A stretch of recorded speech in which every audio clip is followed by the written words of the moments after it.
ہوئی تھی کہ قل ان کنتم تحبون اللہ، اے حبیب آپ فرما دیں اگر تمہیں اللہ سے پیار ہے تو فاتبعونی، تم میری اتباع کرو۔ یہاں پر اللہ پاک یہ فرما سکتا تھا کہ قل ان کنتم تحبون اللہ فاحبونی یحببکم اللہ، اگر تمہیں اللہ سے محبت کرتے ہو تو مجھے محبت کرو، اللہ تم سے محبت کرے گا۔ فاحبونی نہیں کہا، مجھے محبت کرو نہیں کہا۔ اور میں نے ایک بات یہ، اور یہ کافروں کی طرف سے اور گستاخوں کی طرف سے یہ اعتراض اٹھ سکتا ہے کہ اللہ پاک نے پورے قرآن پاک میں حضور صلی اللہ علیہ وآلہ وسلم سے صرف محبت کے لفظ کے ساتھ پورے قرآن پاک میں کوئی حکم نہیں دیا، صرف محبت کے لفظ حضور صلی اللہ علیہ وآلہ وسلم کے لیے، صرف محبت کے لفظ کے ساتھ پورے قرآن پاک میں کہیں کوئی حکم نہیں دیا حضور صلی اللہ علیہ وسلم کے لیے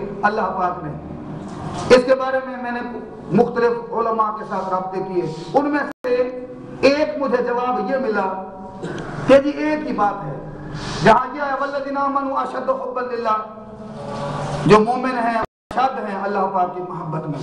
تو جب اللہ کی محبت آ گئی، اللہ کی محبت اور حضور کی محبت ایک ہی بات ہے، دونوں محبتیں ایک ہی بات ہے، اس بات کو میں نہیں مانتا۔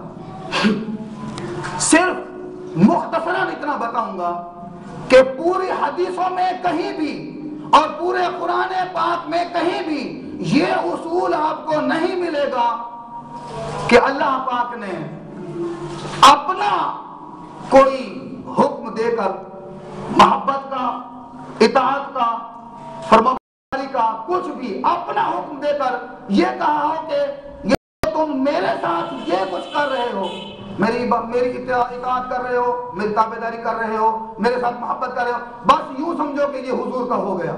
ایسا نہ آپ کو حدیثوں میں ملے گا، صحیح حدیثوں میں، نہ آپ کو قرآن پاک میں کہیں ملے گا۔ یہ مل سکتا ہے کہ اللہ پاک نے حضور صلی اللہ علیہ وآلہ وسلم کا مینشن کر کے، حضور کا ذکر فرما کر یہ کہا ہو کہ یہ جو تم کملی والے کے ساتھ، میرے حبیب کے ساتھ یہ کر رہے ہو، بس یہ میرے ساتھ بھی ہو گیا۔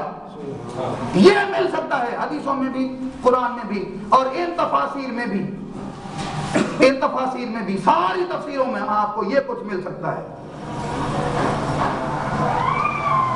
اور یہ قرآن پاک میں جہاں بھی آپ دیکھیں گے، چاہے وہ اتباع کا لفظ ہے، اطاعت کا لفظ ہے، اللہ پاک کو راضی کرنے کا لفظ ہے، اللہ کو راضی کرنا ہے، حضور کو راضی کر لو، اللہ راضی، اللہ کی اطاعت کرنی ہے، حضور کی اطاعت کر لو، من یطع الرسول فقد اطاع اللہ، قل ان کنتم تحبون اللہ فاتبعونی۔ تو قرآن پاک میں حضور کی رضا میں اللہ کی رضا اور حضور کی اطاعت میں اللہ کی اطاعت، ایسا کوئی حکم نہیں ملے گا کہ یہ کہا جائے کہ میرے ساتھ یہ کرو، میں راضی ہوں، بس میرا حبیب بھی راضی ہو گیا، میری اطاعت اس طرح سے کرو، بس میرے حبیب کی اطاعت بھی ہو گئی۔ اور اس میں آپ کو ایسے سوالات تو ملیں گے کہ قبر میں ایک سوال ہوگا کہ کیا تم اس ہستی کے بارے میں ماذا کنت تقول فی حق ھذا الرجل، اس ہستی کے بارے میں کیا کہا کرتے تھے۔ یہ تو آپ کو ملے گا حدیثوں میں کہ اس کے ساتھ وہ من ربک کا سوال بھی ہو گیا، ما دینک کا سوال بھی ہو گیا۔ ایسا آپ کو کسی حدیث میں نہیں ملے گا کہ جہاں یہ ہو کہ ایک سوال ہے من ربک کا، تمہارا رب کون ہے، اور کہہ دیا جائے کہ بس یہ پاس ہے، بس اس کو جنت کا سرٹیفکیٹ دے دو، اس لیے کہ اس نے اپنے رب کا بتا دیا۔ اپنے رب کے سوال کو صحیح بتانے میں دین بھی ہو گیا، حضور بھی ہو گئے۔ ایسا آپ کو نہ حدیث ملے گی، کہیں بھی بخاری شریف میں بھی نہیں ملے گی۔ تو اس حساب سے یہ بات ہو گئی غلط کہ دونوں کا ایک ہی بات ہے، اللہ کی محبت ہو یا حضور کی محبت ہو، وہ دونوں اللہ کی محبت بتا کر حضور کی مراد لے لی گئی، یہ بات میں نہیں مانتا۔ دوسرا مجھے بتایا کہ جی یہ جو ہے نا محبت کا لفظ، یہ حضور کے شایان شان ہی نہیں ہے، اس وجہ سے پورے قرآن پاک میں اللہ پاک نے محبت کا لفظ نہیں بتایا، حضور کے شایان شان ہی نہیں ہے۔ اس کو بھی میں نہیں مانتا، اس کو میں اس لیے نہیں مانتا، یہ میرے کچھ دوست، کچھ علماء کرام کے جملے ہیں جو انہوں نے مجھے کہے تھے اس جملے کے اوپر کہ قرآن پاک میں اللہ پاک نے حضور صلی اللہ علیہ وآلہ وسلم کے ساتھ صرف محبت کے لفظ کے ساتھ پورے قرآن پاک میں کوئی حکم نہیں دیا، لفظ محبت، فقط لفظ محبت کے ساتھ۔ کوئی حکم نہیں دیا. اس کے اوپر یہ جواب ہے. ایک نے جواب دیا کہ جی جو لفظ محبت ہے وہ حضور کے شایان شان نہیں. اس کو میں اس لیے نہیں مانتا کہ یہ پھر اللہ کے ساتھ گستاخی ہو جائے گی. جو لفظ حضور کے شایان شان نہیں ہے وہ لفظ اللہ پاک اپنے لیے کیسے استعمال کر سکتا ہے؟ اللہ پاک نے فرمایا والذین آمنوا اشد حبا للہ، جو مومن ہے وہ اشد ہے اللہ کی محبت میں.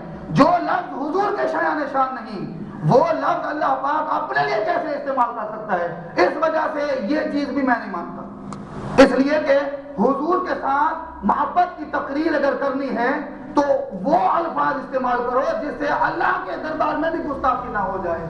ہم اللہ کے گستاخ تو نہ بن جائے نا. جو لفظ حضور کے شایان شان نہیں وہ اللہ نے کیسے استعمال کر لیا اپنے لیے. دوسرا جواب نہیں.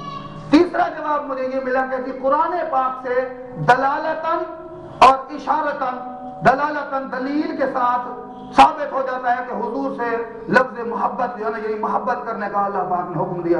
اس کو بھی میں نہیں مانتا. اس کو میں اس لیے نہیں مانتا کہ میرے آقا کملی والے سرکار صلی اللہ علیہ وآلہ وسلم کے لیے اللہ پاک نے قرآن پاک میں کوئی بھی حکم ایسا نہیں دیا جس کو ہم یہ کہیں کہ میرے کملی والے کے ساتھ، میرے حبیب کے ساتھ تمہاری اٹیچمنٹ ادھر سے ایک نقطہ نکلتا ہے جس سے یہ ثابت ہوتا ہے کہ تم ان سے محبت کرو. میرے حبیب کے لیے محبت کا، میرے حبیب کی اطاعت کا، میرے حبیب کے ساتھ دیوانگی کا جو بھی ہو قرآن پاک میں آئے گا وہ حکمن آئے گا، کلیئر کٹ آئے گا، صاف اور واضح طور پر ہوگا. اس میں کوئی ابہام نہیں ہوگا، اس میں کوئی اشارہ نہیں ہوگا، دلیل نہیں نکالنی پڑے گی، وہ صاف اور کلیئر کٹ بات ہوگی. اس وجہ سے اس چیز کو بھی میں نہیں مانتا. اور ایک جو ہے نا جی وہ مجھے ملا جواب، وہ یہ کہ جی قرآن پاک کی جو سورہ ہے التوبہ اس کی آیت نمبر 24 میں اللہ پاک نے حضور صلی اللہ علیہ وسلم کے لیے محبت کا لفظ، صرف لفظ محبت، فقط لفظ محبت کو استعمال کیا ہے. اب اس کا بھی سن لیجئے.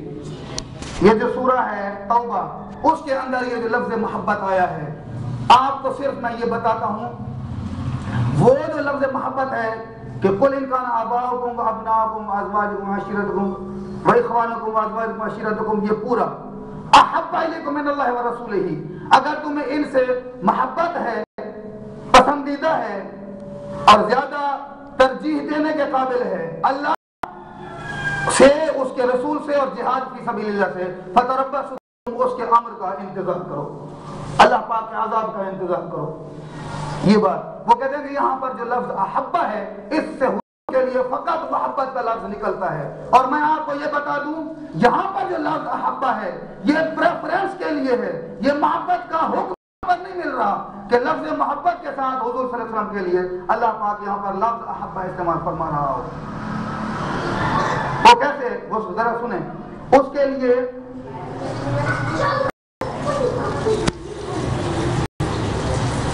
یہ مختلف تفاسیر ہیں. تفسیر الطبری اس میں بھی وہ فرماتے ہیں کہ قل یا محمد للمتخلفین من الہجرہ عن الہجرہ الى دار الاسلام کان المقام مع آبائکم من الہجرۃ الی اللہ ورسولہ.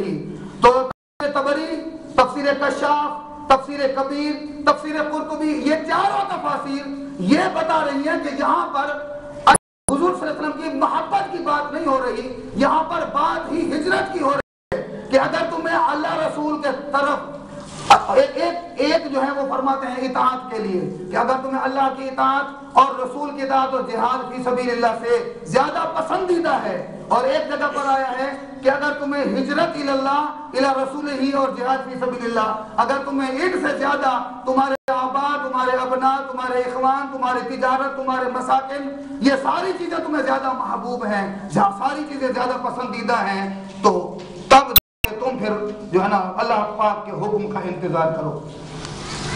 یہاں پر چار تفاسیر تو یہ بتا رہی ہیں کہ یہاں پر لفظ احبہ محبت کے لیے ہے ہی نہیں، یہاں پر پریفرنس کے لیے ہے. اگر تم پریفر کرتے ہو، اگر تم ترجیح دیتے ہو اپنے باپ کو، والدین آبا کو، اپنے بیٹوں کو، اپنے بھائیوں کو، اپنے تجارت کو، اپنے مساکن کو، اپنے کاروبار کو، اگر تم اپنی بلڈنگ کو، یہ ساری چیزیں تم اگر ان کو ترجیح دیتے ہو ہجرت الی اللہ اور ہجرت الی رسول اور جہاد فی اللہ پر، تو تب تم اللہ پاک کے حکم کے لیے، اللہ پاک کے عذاب کے لیے تیار ہو جاؤ. 3-4 دفعہ سے تو یوں جو ہے نا انہوں نے بتا دیا کہ یہاں پر لفظ احبا محبت کے لیے ہے ہی نہیں. اب جو امام بیضاوی رحمۃ اللہ تعالیٰ علیہ فرماتے ہیں, انہوں نے بڑی زبردست بات کی ہے. وہ فرماتے ہیں کہ اس آیت میں, یہی جو آیت ہے سورہ توبہ کی 24 نمبر آیت, وہ فرماتے ہیں کہ یہاں پر الحب الاختیاری دون طبیعی فإنه لا يدخل تحت التکلیف فی التحفظ عنہ. وہ فرماتے ہیں کہ یہاں پر جو محبت کی بات ہو رہی ہے یہ حب اختیاری کی بات ہو رہی ہے, نیچرل محبت, طبیعی محبت کی بات یہاں پر نہیں ہو رہی ہے. یہاں پر طبیعی محبت کی بات نہیں ہو رہی ہے. اور حضور صلی اللہ علیہ وسلم سے کیسی محبت چاہیے وہ میں آپ کو بتاتا ہوں. تو حدیث ہے بخاری شریف کی, حضور سے یہ محبت چاہیے. امام بیضاوی نے فرما دیا کہ محبتیں 2 قسم کی ہیں, ایک اختیاری ہے اور ایک طبیعی ہے.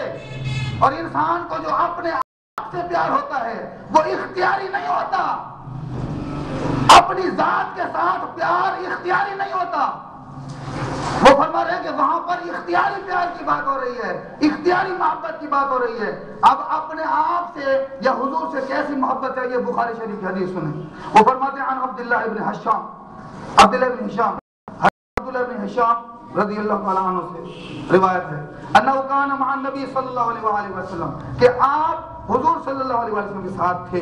وہو آخذ بید عمر, انہوں نے نبی پاک صلی اللہ علیہ وسلم نے حضرت عمر رضی اللہ عنہ کا ہاتھ پکڑا ہوا تھا. فقال عمر کہنے لگے یا رسول اللہ انت احب الی من کل شیء الا نفسی. یا رسول اللہ آپ مجھے ہر شے سے پیارے ہیں سوائے میری اپنی نفس کے, اپنی جان. میری جان مجھے زیادہ محبوب ہے. یہاں پر حضرت عمر رضی اللہ عنہ نے وہ محبت کی ڈویژن کر دی ہے. ایک وہ محبت ہے جو اختیاری ہے, جس کا ہر شخص مکلف ہے. تو جہاں تک وہ مکلف والی بات ہے تو یا رسول اللہ وہ میں پوری کر رہا ہوں. جو شریعت کی طرف سے تکلیف ہے, تکلیف شرعی جو پابندی ہے, وہ پابندی میں نے پوری کی ہوئی ہے. وہ پابندی کیا ہے؟ شریعت کی طرف سے اختیار کی پابندی ہوتی ہے. تو اپنی محبت جو ہوتی ہے, اپنے ذات کی محبت, وہ اختیار والی نہیں ہوتی, وہ نیچرل ہوتی ہے, وہ اختیار کے ساتھ نہیں ہوتی. اپنے ساتھ محبت بے اختیاری ہوتی ہے. تو وہ فرماتے ہیں الا نفسی. فقال علیہ السلام, تو نبی پاک صلی اللہ علیہ وسلم فرمائے والذی نفس محمد بیدہ, مجھے قسم ہے اس کی کہ جس کے ہاتھ میں محمد صلی اللہ علیہ وسلم کی جان ہے, لا یؤمن احدکم, تم میں سے کوئی بھی مومن نہیں ہو سکتا, حتی اکون احب الیہ من نفسہ, جب تک میں اس کی اپنی جان سے بھی زیادہ محبوب نہ ہو جاؤں. تم میں سے کوئی اس وقت تک مومن نہیں ہو سکتا. تو جہاں تک شریعت کی وہ اختیاری محبت والی بات تھی, حضرت عمر فرما رہے ہیں کہ میں اختیار والی محبت یا رسول اللہ پوری کر چکا ہوں, لیکن اپنی جان کے ساتھ یہ اختیار والی بات نہیں ہے, یہ محبت بے اختیاری ہوتی ہے.